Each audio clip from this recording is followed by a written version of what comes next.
Hello दोस्तों, हम आपके लिए लेकर आए हैं पाकिस्तानी मीडिया का एक और लेटेस्ट वीडियो। दोस्तों, पाकिस्तानी मीडिया अक्सर भारत की फॉरेन पॉलिसी की तुलना करता है पाकिस्तान की फॉरेन पॉलिसी से। एक बार फिर पाकिस्तानी मीडिया ने अपने प्राइम मिनिस्टर इमरान खान को यह एहसास दिलाया है कि भारत की फॉरेन पॉलिसी कितनी कामयाब है। किस तरह भारत ने अमेरिका का दबाव झेले बिना रशिया से S-400 मिसाइल डिफेंस सिस्टम लिया और इसके बावजूद भारत अमेरिका, इजराइल और यूए के साथ क्वाड 2 का हिस्सा बना। दोस्तों, जबकि पाकिस्तान के प्राइम मिनिस्टर इमरान खान ने इस्लामिक वर्ल्ड में पाकिस्तान का दबदबा बनाने की कोशिश की, लेकिन भारत की कामयाब फॉरेन पॉलिसी के दम पर नरेंद्र मोदी जी ने पाकिस्तान का ये सपना भी तोड़ दिया।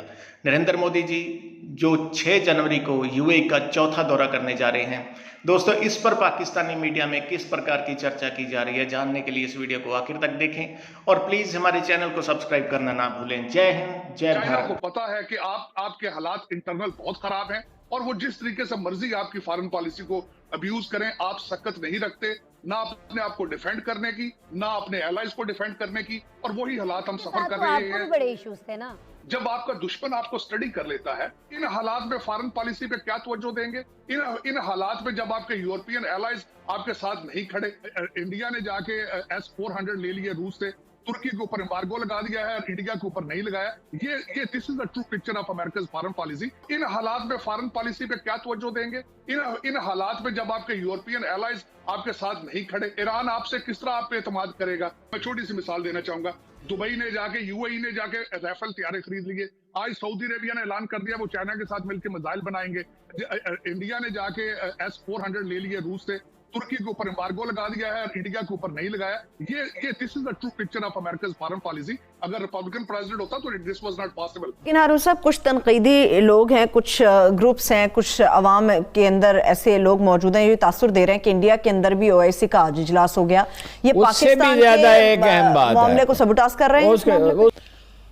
तो ये 2 महीने पहले रखी गई थी भारत की, और भारत ने सेंट्रल एशिया में बहुत काम किया, एक बात। दूसरी बात यह है कि वो उज़्बेकिस्तान, ताजिकिस्तान, किर्गिज़स्तान, काज़ाकिस्तान, ये जितने ममालिक हैं, ये तालिबान से खौफज़दा हैं। चीनियों के रिजर्वेशन हैं, ईरानियों की रिजर्वेशन हैं, पाकिस्तान परेशान है, रूस परेशान है। जो नून लीग वाले सोशल मीडिया पे कैंपेन चला रहे हैं, कश्मीर का जिक्र नहीं हुआ, बिल्कुल उसने जिक्र किया है। भाई कॉन्फ्रेंस अफगानिस्तान पे हो रही थी, जाहिर है कि जिक्र तफसील से तो नहीं हो सकता था। उसने कहा कि फ़लस्तीन और कश्मीर के अवाम हमारी तरफ देख रहे हैं, यही कहने की बात है। और आप तो मोदी के खिलाफ एक बयान नहीं देते ना, आपकी साहबजादी। आज़ाद कश्मीर का इलेक्शन हार दिया, मगर मोदी भारत के खिलाफ बात नहीं की, तो जिक्र तो उसने किया। दूसरी बात यह है कि इस वक्त ये इशू ही नहीं है OIC में। इशू इस वक्त फ़लस्तीन कश्मीर नहीं है, बहुत अहम इशू है, मगर आज नहीं है। आज ये है कि लाखों इंसानों के भूख से मर जाने का खतरा है। अब सवाल मेरा आपसे ये है कि ये जो आज इजलास हुआ, जिसमें पाकिस्तान की सिविल और मिलिट्री क़यादत शरीक थी, उसके बाद ये एक इलामिया जो आया, उसमें कहा गया कि first ever national security policy Pakistan की, उसकी मंजूरी दी गई है। कल ये काबीना में अब जाएगी मंजूरी के लिए। अभी बताया तो नहीं गया कि क्या है, उसके खदोखाल क्या है, लेकिन मेरा सवाल आपसे ये है कि ये पहली पॉलिसी बनाई है हमने नेशनल सिक्योरिटी। पिछले 70-72 साल जो हैं, क्या हमारा मुल्क किसी भी नेशनल प्लान, सिक्योरिटी प्लान के बगैर चलता रहा है? 7 डेकेड्स के बाद आज एटलीस्ट हमने एक नेशनल सिक्योरिटी पॉलिसी बना दी। सीइंग अफगानिस्तान सिचुएशन, इंडिया की सिचुएशन, डोमेस्टिक जो आपकी इस वक्त एक्सट्रीमिस्ट एलिमेंट की है प्रेशर, वो उसको भी लेकर चले होंगे, साथ TTP को भी देखा होगा, और साथ ही साथ फॉरेन एलिमेंट जिसमें आप अमेरिका है, नेटो है, यूनाइटेड नेशन है, हमारे रीजन के नए ब्लॉक्स के जो ममालिक जिसमें ईरान है, रशिया है, चाइना है, सेंट्रल एशिया है, टर्की है, फिर उसके बाद इस्लामिक ममालिक, they must have consider all thing encompass करके they must have formulated this policy. तो we should welcome and let's hope कि it is very comprehensive document और इसके ऊपर प्रॉपर तरीके से अमल भी होता है। I think it will be much better, और ये हमारे खास मुल्क के लिए जहाँ पर नेशनल सिक्योरिटी के हैजर्ड्स बहुत हैं।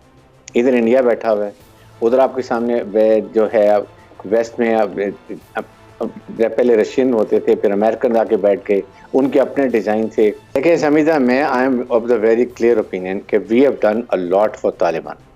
Out of the way, because we understand कि हमारा इंटरेस्ट भी है कि अगर अफगानिस्तान पुरअमन नहीं है तो पाकिस्तान पुरअमन नहीं है, अगर अफगानिस्तान में अमन है तो पाकिस्तान में अमन है। एक तो ये बड़ी क्लियर बात है। इसके लिए we are doing all, because we know कि अगर अफगानिस्तान में अमन होगा तो हमारा सेंट्रल एशिया से कनेक्टिविटी हो जाएगी हमारी right up to Gwadar. India का रोल कम हो जाएगा, इंडिया को रॉक जो टीपीपी को सपोर्ट करती है वो नहीं होगा, उनके फंडिंग नहीं होगी, वेपन नहीं होगा, एमुनिशन नहीं होगा, तो वो वीक हो जाएगी, हमें वो आसान नहीं होगा। और अगर बलूचिस्तान में अमन हो जाएगा तो इसका मतलब हमारा सीपेक मंसूबा कामयाब होगा। चाइना जो है बोल्ट रोड इनिशिएटिव जो है वो अपना कंप्लीट कर लेगा।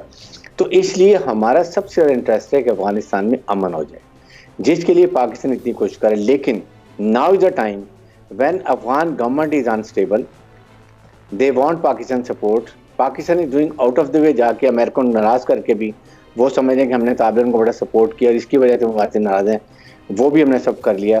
सो now is the time Pakistan should put one demand सिर्फ कि tell TTP to kick out from there, don't stop them. तो आपने वादा किया है आपकी सरजमीन किसी खिलाफ इस्तेमाल नहीं होगी, so let the TTP push towards Pakistan and we are there to sort them out, or else they should negotiate on our terms, and our terms are accept Pakistan का आइन और कानून, हथियार डालें, जो हिनेस क्राइम में लोग हैं वो पकड़े जाएंगे, उनको उनकी उस सजा भी।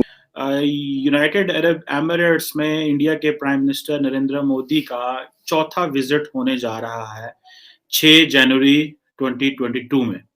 और मजे की बात यह है कि फॉर लॉन्ग पाकिस्तान ने अपनी एक मोनोपोली रखने की कोशिश की मुस्लिम वर्ल्ड में। उस मोनोपोली को समवेयर इट सीम्स कि इंडिया ने तोड़ने की कोशिश की और बहुत हद तक वो कामयाब हुआ। और वो ये था कि जैसे जैसे मैंने बताया कि ये चौथा विजिट है नरेंद्र मोदी का जनवरी 22 में, यानी कि इससे पहले वो 2015 में बेसिकली गए थे। अच्छा, मजे की बात देखें, 2015 में जब नरेंद्र मोदी यूएई गए, उससे पहले तकरीबन 30 साल तक कोई इंडियन प्राइम मिनिस्टर जो है वो यूएई नहीं गया। इंदिरा गांधी 1981 में गई थी। अब आप इमेजिन कर लें कि ये कितनी बड़ी डेवलपमेंट है। और अभी आप देखें कि अभी क्वाड 2 की बातें हो रही हैं, जिसमें Israel, UAE, America and India की बात हो रही है। और जो इंडिया के फॉरेन मिनिस्टर जयशंकर हैं, वो कहते हैं कि जो यूएई है वो हमारी एक्सटेंडेड नेबरहुड है, एक्सटेंडेड।